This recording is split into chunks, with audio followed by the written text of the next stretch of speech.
পেশেন্টকে কালকে রিলিজ করে দিন। Okay sir. স্যার বলছি একটা কথা বলবো। বলুন। স্যার আমার মনে হয় কাল আপনার ওই পেশেন্টকে রিলিজ করে দেওয়াটা কিন্তু ঠিক হয়নি। তাহলে আর কি করতাম? একজন পেশেন্ট ডক্টরের আন্ডারে থাকতে চাইছে না, তাকে জোর করতাম?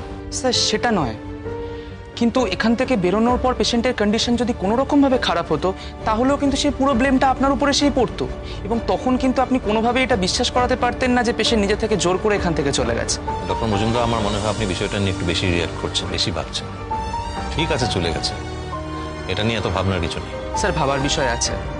আমার সামনে আপনাকে কেউ অপমান করে দিয়ে চলে যাবে আর আমি সেটা চুপচাপ মেনে নেব? আমি এত সহজে ছোট ছোট ব্যাপারে অপমানিত হই না ডক্টর মজুমদার। এত সহজে অপমানিত হলে মানুষের সেবা করা যায় না। টিং টং, বন্দে হাজির। এই যে ডাক্তার সাহেব, পেশেন্টটা কি ভেতরে আসতে পারে? আপনি এখন আসুন, পরে এ নিয়ে কথা হবে। Okay sir. তুমি তোমার কথা শেষ করে নাও, আমরা পরে কথা বলছি। না না, আমার কথা হয়ে গেছে। তাহলে চলো, আর দাঁড়িয়ে লাভ নেই, এবারে বেরিয়ে পড়া যাক। চলো।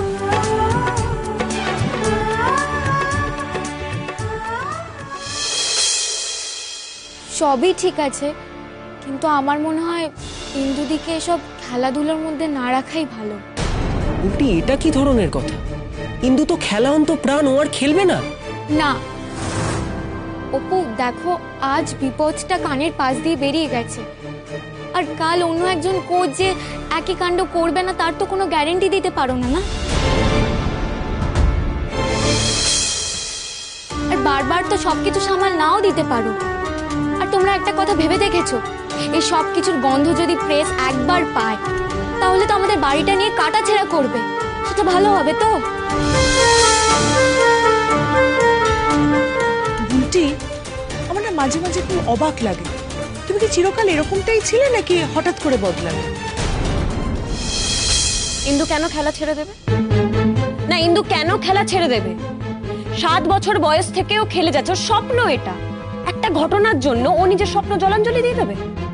দেখো, আমাকে তোমরা ভুল বুঝতেই পারো, কিন্তু আমার তো মনে হয় ফ্যামিলি প্রেস্টিজের কাছে এসব খেলাধুলো এই সব কিছুর কোনো মানেই হয় না।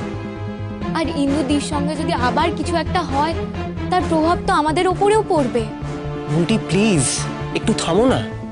আমাদের ফ্যামিলি প্রেস্টিজ নিয়ে তোমায় এত ভাবতে হবে না। ফাইন, আমি ভাবছি না, কিন্তু যেদিন এগুলো হবে সেদিন তোমরা বুঝবে।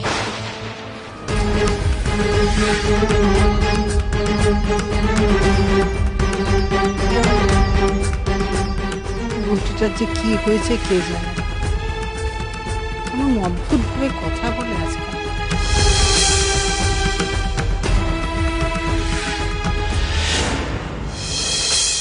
স্যার, তুমি? আমি আসলে সবটাই শুনেছি স্যার, খুবই খারাপ লাগছে আমার। তাই বুঝি মজা দেখতে এসেছো? আস্তে কথা বলুন স্যার। দেখুন, বেসিক্যালি আমি আপনার সাথে একটা কাজের কথাই বলতে এসেছি। আমার সঙ্গে তোমার কাজের কথা? হ্যাঁ। আমার শোনার সময় নেই, আমার যেতে দাও। ভালো করে একবার ভেবে নিন স্যার, শুনলে কিন্তু আপনারই লাভ। লাভ? দেখুন, আপনি যে সিচুয়েশনে আছেন, একমাত্র আমিই পারি আপনাকে এই সিচুয়েশন থেকে বাঁচাতে। তুমি আমায় বাঁচাবে? কি করে? বলবো, সবটাই আপনাকে বলবো, কিন্তু তার আগে আপনাকে বলতে হবে নেক্সট উইক টুর্নামেন্ট ইন্দুর বদলে আমি খেলব। সে কথা আমি দেব? আমার হাতে কোনো পাওয়ার নেই এখন সারিকা, আমাকে স্যাক করা হচ্ছে। হচ্ছে স্যার, এখনো হয়নি, আর আপনার হাতে এখনো 3 দিন সময় আছে। বাবা, সেটাও জানো? আপনি বোধহয় ভুলে যাচ্ছেন স্যার, আমার বাপি কি। আর একমাত্র আমার বাপিই পারে আপনাকে এই সিচুয়েশন থেকে বার করতে, কারণ বাপির কথার কোনো নড়চড় হবে না। তুমি আমাকে একটু ক্লিয়ারলি বলবে তোমার প্ল্যানটা কি? দেখুন, আমি এমনভাবে প্ল্যানটা সাজাবো যাতে সাপও মরে, লাঠিও না থাকে। মানে মানে আমি ইন্দুকে এমন ভাবে ফাঁসাবো যাতে ওর ক্যারিয়ার এখানেই দি এন্ড হয়ে যায়, আর আপনাকেও শেখাও থেকে বাঁচিয়ে। তবে সবকিছু আমি করব একটাই কন্ডিশন, ন্যাশনালে সারিকাকেই পাঠাতে হবে, বাংলাকে সারিকাই রিপ্রেজেন্ট করবে। পারবেন?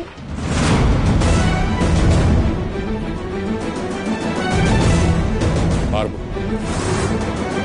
কিন্তু ইন্দুকে তুমি ফাঁসাবে কি করে? সেটা আপনি আমার উপর ছেড়ে দিন স্যার, সবটাই যখন করব তখন আপনাকে বলবো, ঠিক আছে? তবে এখানে না, দেয়ালেরও কান আছে স্যার। আপনি বলুন, আপনি রাজি?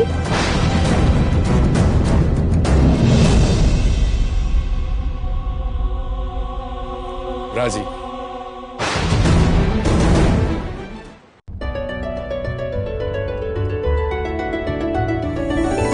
আজকে লাঞ্চ কিন্তু সৌনকের অনারে।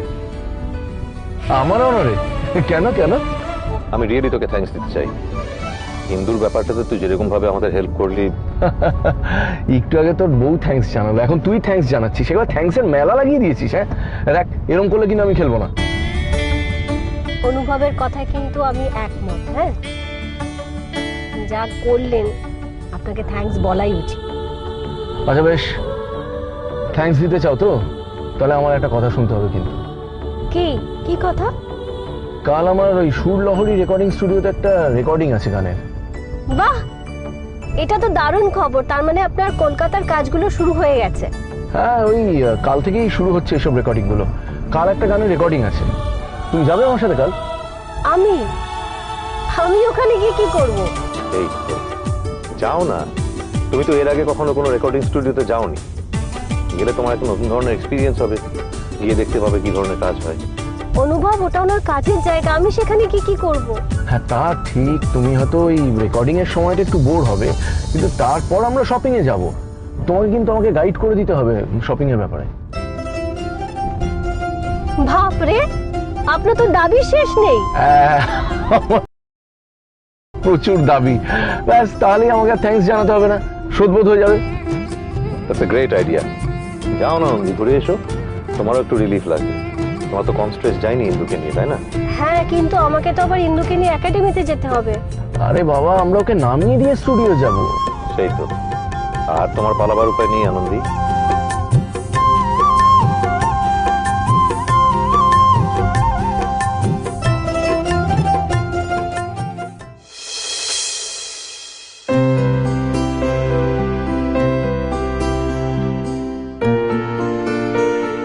এই নন্দা, দেখো তো ভালো হচ্ছে না দেখতে?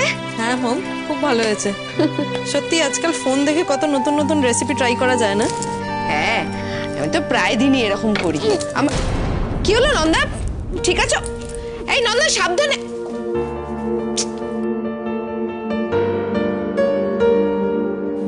এই নন্দা, নন্দা কোথায়? নন্দার আবার শরীরটা খারাপ করেছে, ও একটু ভমিটিং টেন্ডেন্সি আসছে। আবার বমি করছে? ঠিক আছে, আমি দেখছি। আরে আমি দেখছি। বাবা, বিক্রমকে সত্যিই বদলে গেল? সত্যিই নন্দার উপর এতটা কেয়ারিং, নাকি অন্য কিছু আবার গন্ডগোল হবে?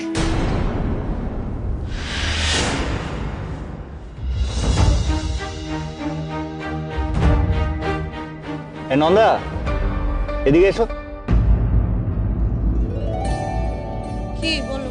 একবার দেখো। কি দেখবো? আরে এসো না, দেখো কয়েকটা নাম বের করেছি। ও সরি, কয়েকটা নাম বের করেছি, এর মধ্যে সিলেক্ট করা একটা। সবকটাই তো মেয়েদের নাম। হ্যাঁ অবভিয়াসলি, আমি তো জানি আমার মেয়ে হবে, তাই জন্যই। আর ছেলে হলে? কেন, তোমার ছেলে পছন্দ? আমার তো ছেলেই পছন্দ। কিন্তু আমি জানি আমার মেয়ে হবে, দ্য সেকেন্ড নন্দা।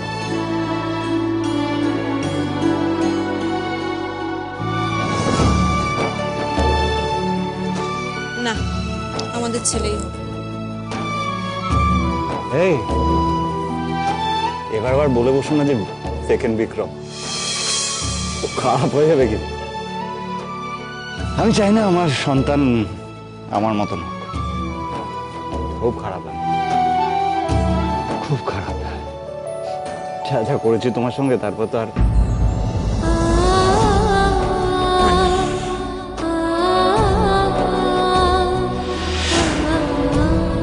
আমিও তো খুব খারাপ একটা মানুষ ছিলাম, তাই না? অনেক ভুল, অনেক অন্যায়, বেইমানি করেছি সবার সঙ্গে। কিন্তু এখন আমরা ভালো মানুষ হওয়ার চেষ্টা করছি, তাই না? আর সেই চেষ্টাটাই তো সব।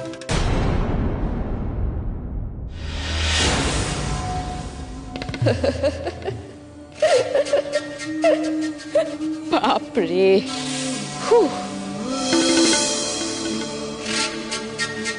আপনি এখানে কি করছেন? না, মনে হলো ভক্তিমূলক পালা দেখছিলাম। একটা আইডিয়া দেবো বিক্রম, একটা কাজ করতে পারো তো। তোমাদের তো এখনো হানিমুনটা হয়নি, তোমরা হানিমুনটা সেরে এসো। নয় হরিদ্বার, নয় কাশী, নয় বেনারস। বিক্রম, বিক্রম, বিক্রম! না না, হাউ ডেয়ার শি! এত সাহস হয় কি করে ওর? Calm down please, just let be. ওর তো সাহস আছে, সাহস আছে বলেই তো এইসব কথা বলে আনন্দ পায়। ওকে পেতে দাও আনন্দ। তুমি বসো এখানে, কাম ডাউন, বসো। তুমি বসো। আমি ঠিক আছে, ঠিক আছে, তুমি বসো, তুমি বসো। বসো। তারা কম করে দেওয়া। এই তুমি আয়রন ট্যাবলেটটা খেয়েছো? সরি, ভুলে গেছি। কেন রাগ করি বুঝতে পারছো তো? ভুলে গেছি। প্রত্যেক দিন কি করে ভুলে যাও বলো? সরি। দাঁড়াও, আমি এনে দিচ্ছি।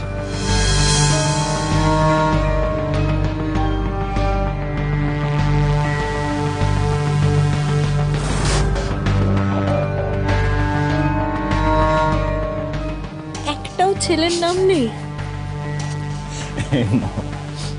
ছেলে হবে না, ছেলে হবে না। না, এবার খেয়ে নাও। এবার থেকে প্রতিদিন আমি তোমার ট্যাবলেটটা দিয়ে দেবো, নাহলে তো ভুলে যাবে ফর শিওর।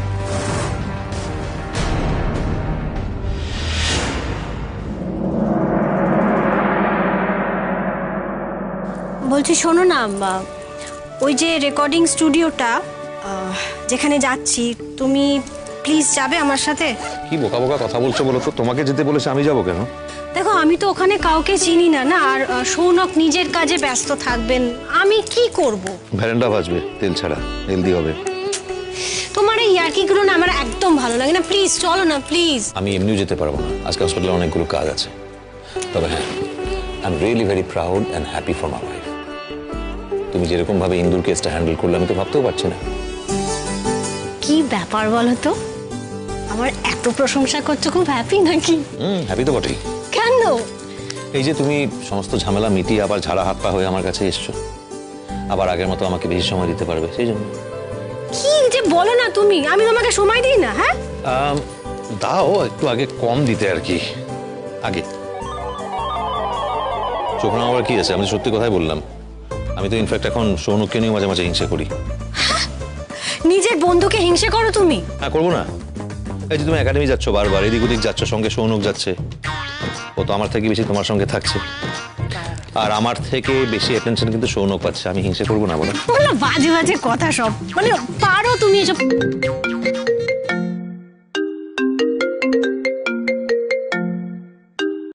হ্যাঁ ডক্টর মজুমদার, বলুন। স্যার, সবকিছু কিন্তু সহ্যের বাইরে চলে যাচ্ছে, আমি কিন্তু আর পরিস্থিতি সামলাতে পারছি না। কেন, কি হয়েছে? স্যার, কেউ একটা রিউমার ছড়াচ্ছে আপনার ব্যাপারে, আমাদের হসপিটাল নিয়ে বাজে কথা রটাচ্ছে।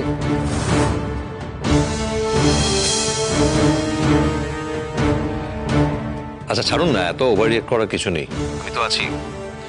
আমি গিয়ে দেখছি ব্যাপারটা, এখন কিছু বলার দরকার নেই, কাউকে কিছু বলবেন না। Okay sir. হসপিটালে কিছু হয়েছে? কই না তো, এত চিন্তা করার কি আছে বলো তো? আর তুমি না চিন্তা তো না, ওভার থিঙ্কিং করছো। যেখানে যাচ্ছ যাও, এনজয় ইউর ডে।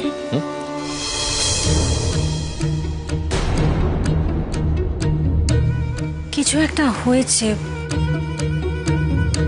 বলতে চাইছে না আমাকে। কি হয়েছে? লুকোচ্ছে কেন আমার কাছে? কেন?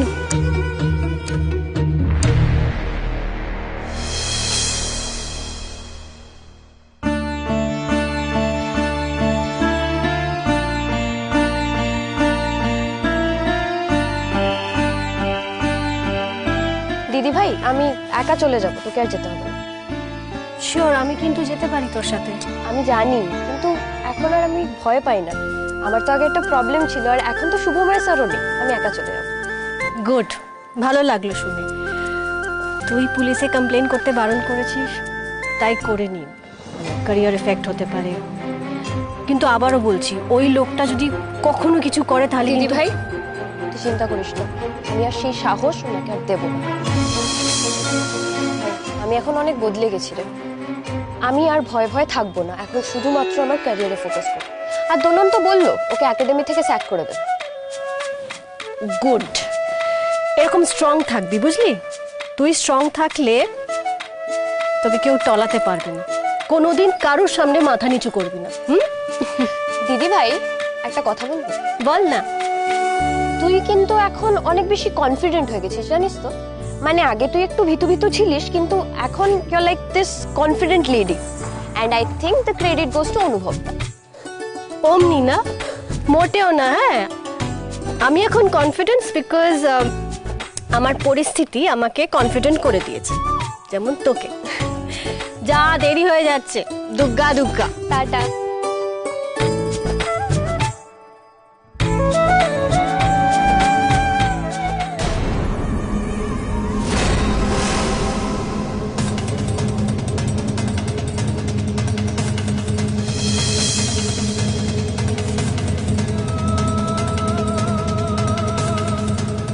কি ব্যাপার, তুমি এখানে? আমার তো এখানে আসার রাইট আছে। আর স্যার, আপনি বোধহয় ভুলে যাচ্ছেন, আমাকে এখনো স্যাক করা হয়নি, আমাকে শোকজ করা হয়েছে। আমার হাতে এখনো 3 দিন সময় আছে। 3 দিন সময় থাকলেও আমি তোমাকে বলে দিচ্ছি, তুমি এখানে পা রাখবে না। বেশ, ঠিক আছে, আপনার কথা না হয় আমি মেনে নেবো স্যার, বাট আইনত কিন্তু আপনি আমাকে। শুভময়, শুভময়, দেখো, আমি তোমাকে খারাপ কথা বলতে চাই না। তুমি এমন কোনো আচরণ করো না যাতে আমি বাধ্য হই তোমাকে খারাপ কথা বলতে। ওকে স্যার, ঠিক আছে, আমি আপনাদের বেশি সময় নষ্ট করব না। জাস্ট আমার কাজটা হলেই আমি এখান থেকে চলে যাব।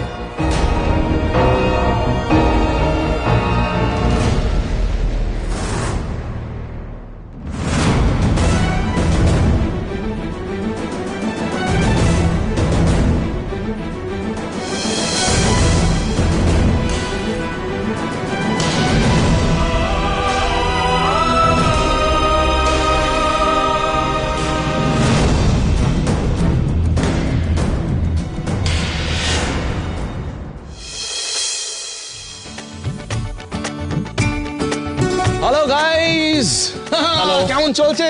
এই চলছে। সবাই এই মনোজ বাবু, আমি একটু আলাপ করিয়ে দিই। আনন্দী মৈত্র আমার খুব কাছের বন্ধু, তার স্ত্রী, ইনফ্যাক্ট আমারও খুব ভালো বন্ধু, এবং ভালো গান গান। প্লিজ প্লিজ, না না না, এখন না, এখন না। এই আনন্দী আজকে এসেছে এই স্টুডিওটা দেখতে। আমি একটুখানি দেখিয়ে দিই কিভাবে রেকর্ডিং হয়, একটু জানতে চাই। আনন্দী, এইটা হচ্ছে মিক্সার মেশিন, এইখানে গানের মিক্সিং হয়, এবং ওই জায়গাটায় হচ্ছে রেকর্ডিং এর জায়গা, যেখানে সিঙ্গার দাঁড়িয়ে গানটা রেকর্ড করে।